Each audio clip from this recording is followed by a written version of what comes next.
Mummy यांच्या जीवनावर एक सुंदरसं गीत आपल्या समोर सादर करणार आहे आमच्या पार्टीचे सन्माननीय गायक, माझे उपसरपंच तथा ग्रामपंचायतचे सन्माननीय सदस्य तसेच सिव्हिल कॉन्ट्रॅक्टर आदरणीय पोपट अंकल एक सुंदरसं माता माऊलीच्या जीवनावर या ठिकाणी एक सुंदरसं गीत सादर करणार आहे।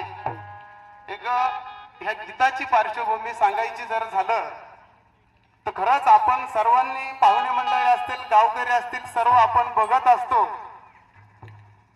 आमचे निखिल भाऊ असतील, सिद्धांत असेल किंवा आमचे सायलीताई असेल, जयश्री असेल, अगदी एक लहान लहान असताना त्यांच्या वडिलांचंही या ठिकाणी त्यांच्या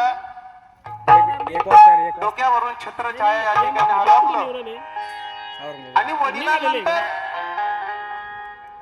वडिलांची कमी या माता माऊलीने या परिवाराला करत भासू दिली नाही।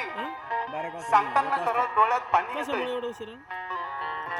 लहान लहान असताना या माता माऊलीने या लेकरांचा सांभाळ केला, कधी वडिलांची कमी भासू दिली नाही। मध्येच आजोबांचंही निधन झालं, संपूर्ण जबाबदारी त्यांच्या माऊली आणि आजीवरच आली। खूप अशा हालाकीच्या परिस्थितीमध्ये या ठिकाणी हा परिवार हा इथपर्यंत आला आणि खरंच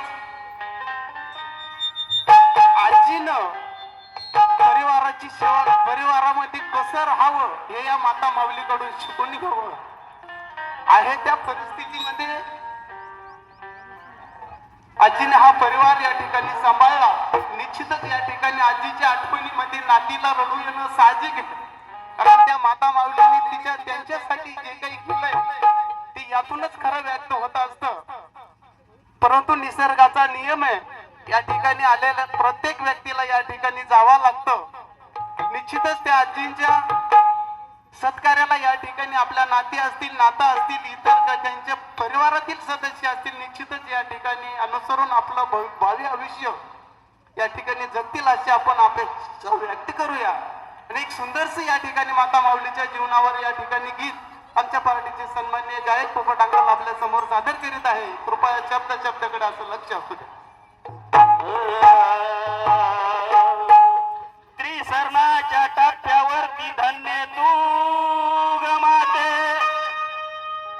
आणि त्रिसरणाच्या टाप्यावरती धन्य तू ग माते, सर्व संपून राहते आई फक्त तुझे ग नाते,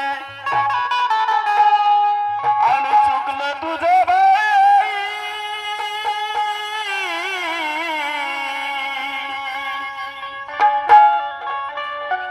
आणि चुकलं तुझं बाई, रडत भाई दा